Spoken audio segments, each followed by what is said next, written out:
In this lesson, we're going to look specifically at parallel and perpendicular lines.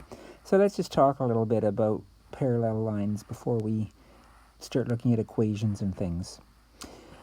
What do we know have to be true for two lines to be parallel to each other?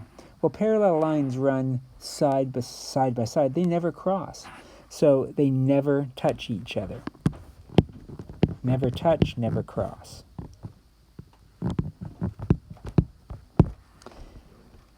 So confirm my conclusion, all right? In graphing these two in Desmos, are they parallel or not? Well, all right, let's go to Desmos. So 3x minus 5 and 3x plus 1. Y equals 3x minus 5. And then another one below it, y equals 3x plus 1, if I recall. I'll put this back to, let's get rid of that. And there are my two lines. They don't look like they're going to cross, do they? Remember, I can zoom out in Desmos. Let's just confirm that. Zoom out. Now, if I zoom out too much, they're just going to look like one line, as you can see. But no matter what I do, as long as I keep moving, these lines never seem to be touching each other. So it seems to be the case that they are not going to cross. So are these two parallel? Yes, they are.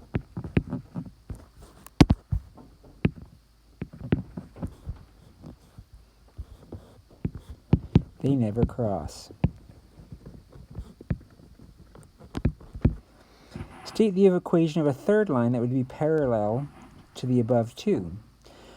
Well, that means we have to think about what makes them parallel.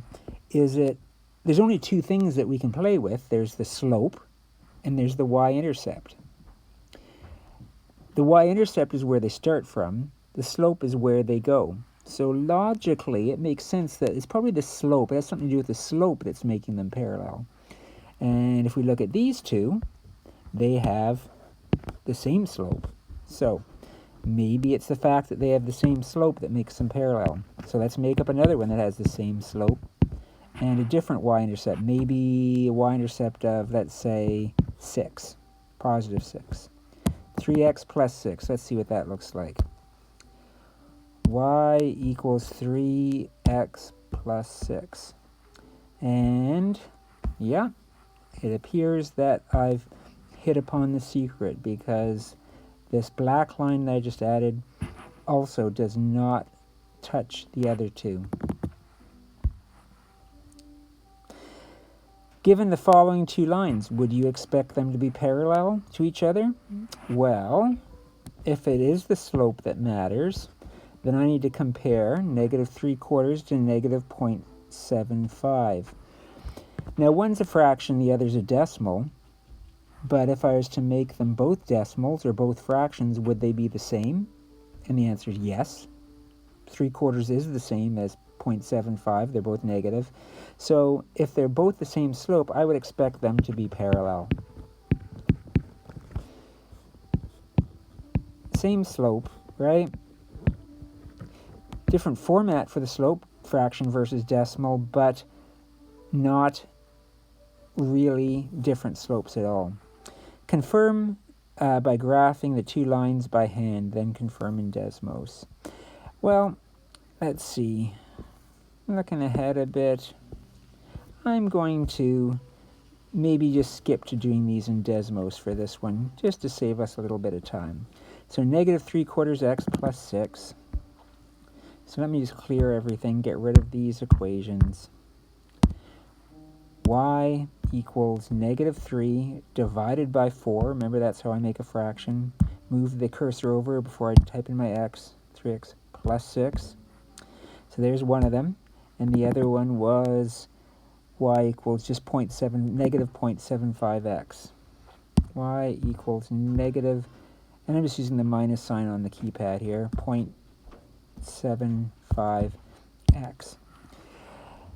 Well, these two do appear to be parallel, right? They don't look like they're going to cross. Even if I zoom out, they're not crossing. As an aside, notice what the y-intercept is for the second one that I typed in here. The y-intercept is 0, 0.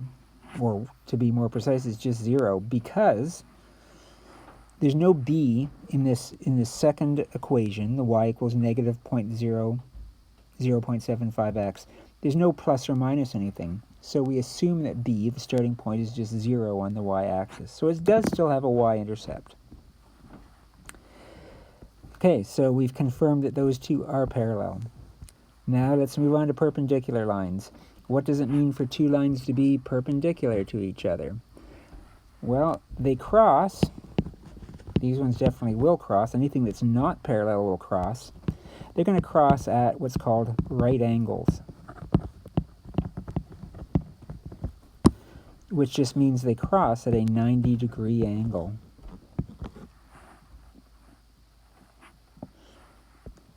So the following pair of perpendicular lines are plotted in Desmos. Determine the equation of each line. Oh, okay, so we're going to work backwards for this one and get the equation. Let's call this line 1, and we'll call this one line 2. Okay, so if we're going to write the equation of a line, it's going to be in the form y equals mx plus b. So that means that we need to know what m and b are for each of these lines in order to write the equation. That's not so hard to come up with. We can see right away that the y-intercept for this one is 3. And as far as the slope goes, we just have to find some points, a couple points, so that we can then find the rise and the run. Now this appears to be another point right here. So maybe I'll go with this one. You know what? Actually, I'm going to try to make it a bit easier on myself. So I'm going to go all the way down to here where I can really see what's going on. And then I'll know that if I start at the left-hand point, the point that's further left, then going from 3 on the y-axis down to -1 on the y-axis, I'm covering 4 units. I know there's a lot more little blocks that you can see there, but remember, we always have to pay attention to the scale. So as far as the scale goes, I'm going from 3 down to -1. So I've really gone down by 4 units. And then if I go from the y-axis here, from 0 over to +1 on the x-axis, I've got a run of +1. So my rise was -4 and my run was 1. So my slope for this one is -4 over 1, or just -4. When I put those two things together, let's just color code a bit, right? Put them in the right place. Put the slope in the slope place and the y-intercept in the y-intercept place. I get -4x plus 3.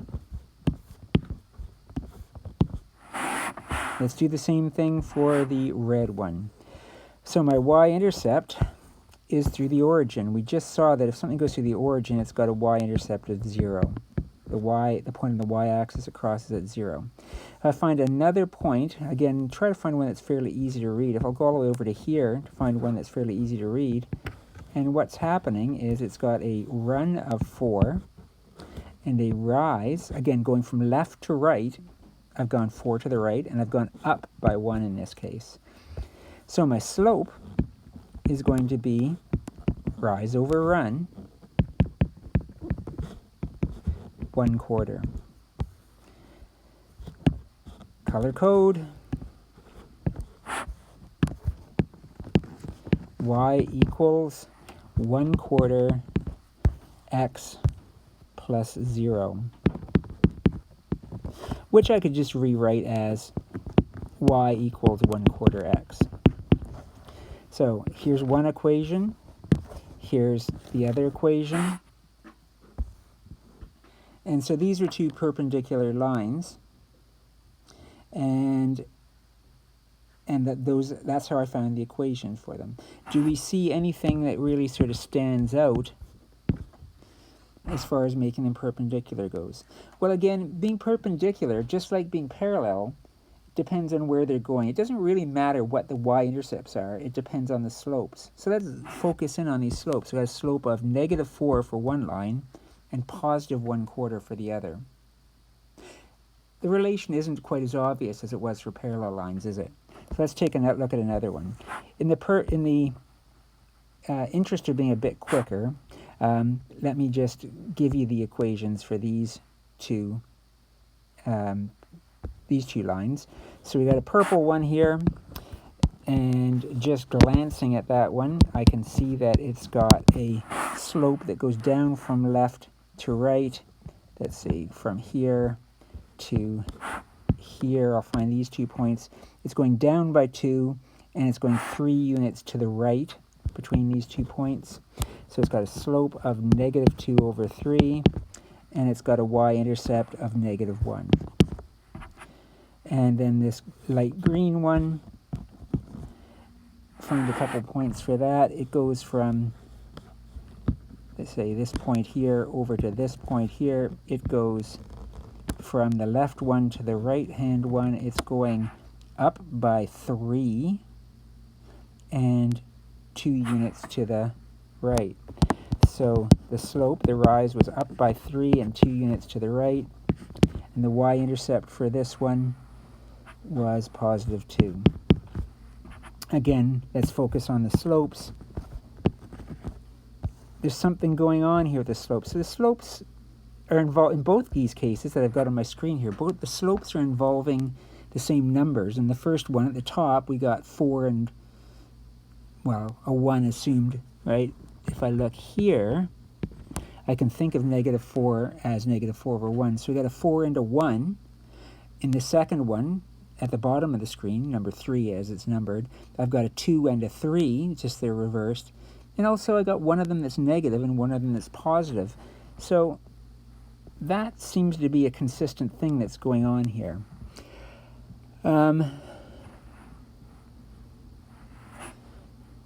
I guess just looking at part number 4 here, looking at this, what can we confirm about the equations of the two perpendicular lines? I guess what we would confirm is that perpendicular lines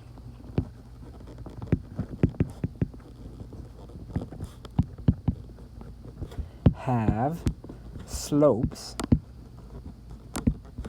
remember that's represented by m, that are opposite in sign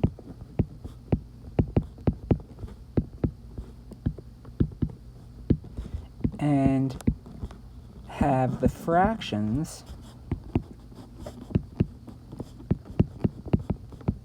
flipped upside down.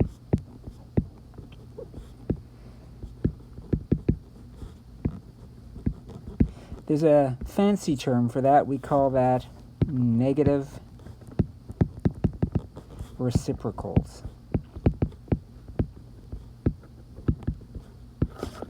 So if I want to take a slope, any slope at all, if I want to find a slope that would be perpendicular to it, I need to change the sign and then flip the fraction upside down.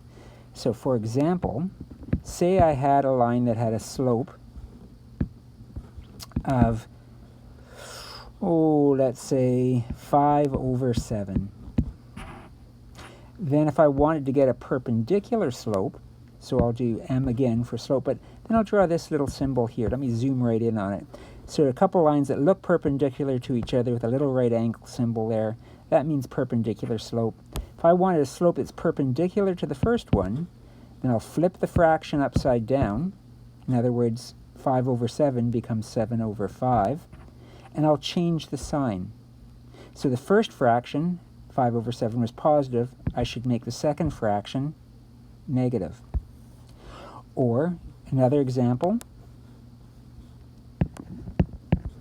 if I had a slope that was, say, -6.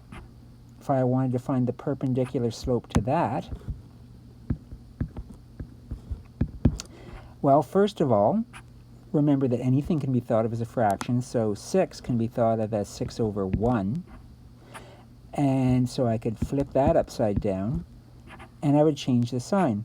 The first one was negative, -6, so I'd make the second one a positive 1 over 6. So we flip the fraction and we give it the opposite sign, and we'll always have an opposite slope.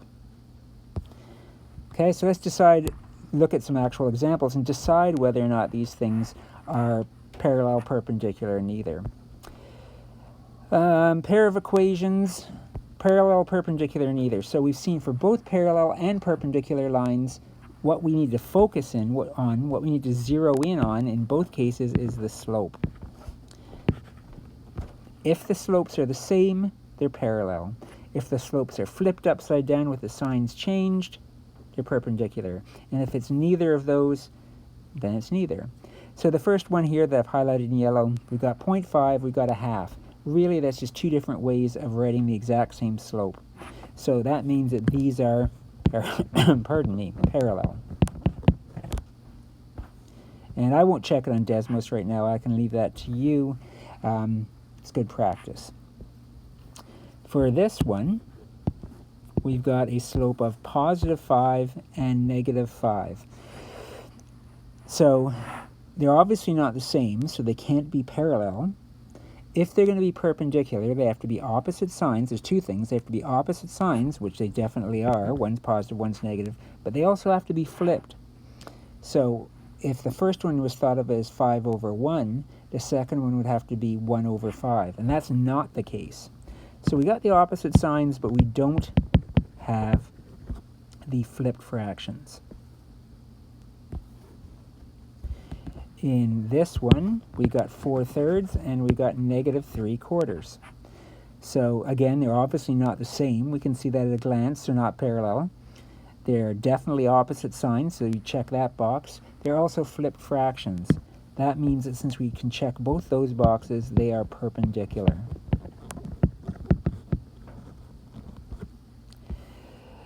Now the last one's second last one's a little trickier because now we got decimals. We can again easily see that they're not parallel since they're not the same, but in order to tell if they're perpendicular or not, we're going to have to think about them like fractions. So if we change 0.4 to a fraction in lowest terms, that's the same as 4 over 10, which reduces to 2/5. If we change 2.5 to a fraction in lowest terms, that would be the same as 2 1/2, which is the same as an improper fraction as 5 over 2. And these are definitely flipped fractions, 2 over 5, 5 over 2, but they're not opposite signs. So actually, I could have skipped all this part about getting the fractions the same, or at least changing the fractions, by noting right away that they couldn't be perpendicular because they don't have opposite signs. But I think it was still good practice just changing decimals to fractions anyway, because we do need to do that sometimes. So this is a neither case. And again, it's neither because of the signs not being opposite. The fraction part being flipped, that part is definitely good. The last one, we've got a slope of 2/7. And what about the slope for this other one? Well, there's something funny going on here. It's not in slope y-intercept form, is it? We need to change that.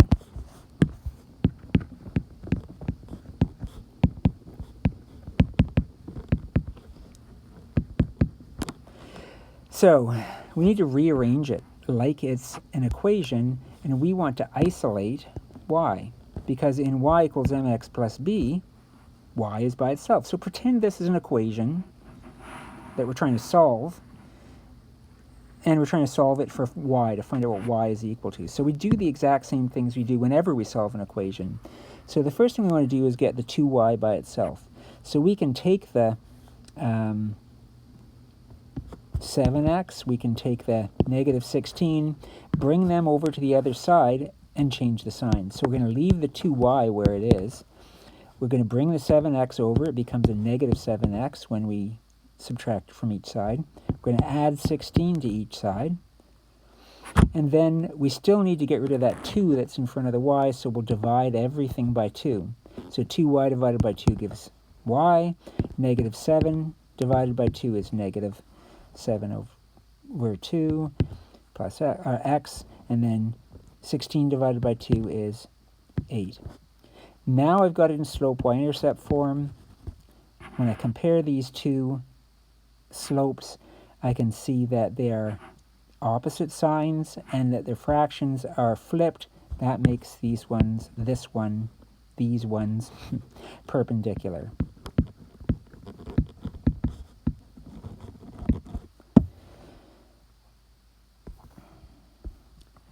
The rectangle challenge, done and ready. In Desmos, create a rectangle in quadrant 4 using 4 lines that are not parallel or perpendicular to either axis. And show off your correct final creation to your teacher. You don't need to do that, I don't think. It's just for fun. So, I mean, we can do this, but you don't need to show it to me, unless you really want to. But here's how you're going to do it. So you're going to go to Desmos. They want you to put something in quadrant 4. So remember, in the quadrants, start in the top right. So quadrant 1 is the top right, so it's positive x-axis, positive y-axis. Then we go counterclockwise around the circle. So quadrant 2 would be above the x-axis, but to the left of the y-axis. Quadrant 3 would be below the x-axis and to the left of the y-axis. And quadrant 4 is this one here that is, remember, here's the origin up here. I got the origin up in the top left of the screen, so it's below the x-axis to the right of the y-axis. That would be quadrant 4. So what they're asking you to do is make some equations to create a parallelogram. So, for example, I could go y equals, negative 3x plus 5. There's one line. Now if I add 3 more lines in the appropriate way, I can make a parallelogram. So I know that in order to be a parallelogram, I need to have a couple opposite sides. So I have y equals, let's see, if I want a parallel line, I could go negative 3x again. And maybe just to spread it out a bit, I want to maybe move that purple line over to the right a bit. But in order to do that, if you can picture this, really what I need to do is give it a higher y-intercept. So maybe I'll make my y-intercept plus 15. It's not even as much as I want. Let me give it some more. So it's a bit of trial and error. Let's make it plus 25. All right, so now I've got a couple of parallel lines. Now I want to have a couple other parallel lines crossing it. Maybe I'd go y equals, let's see, is it supposed to be a parallelogram or is it supposed to be a rectangle? No, it's supposed to be a rectangle, isn't it? Which means that I got to have 90-degree corners, which means I have to take a negative reciprocal of negative 3, my slope. So I'll make a positive slope and I'll make it 1/3. And to put it in quadrant 4, I should move that black line down. So I'll do a y-intercept. I'll drop that line down by giving a negative y-intercept. And then if I have one more line parallel to the black one, that'll finish off my rectangle. And maybe I'll put that one, again, to put it in quadrant 4, maybe I'll just drop it down even farther. There we go. So what you can see is I got myself a rectangle here. Let me just hide some stuff so you can see even better. There's my rectangle. I mean, it continues on, but it's got the rectangle going on there. The opposite sides are parallel to each other. The corners are at 90 degrees. So your challenge is try another one. Try some different lines, so different slopes, in other words, and see if you can create a different rectangle. And that's it.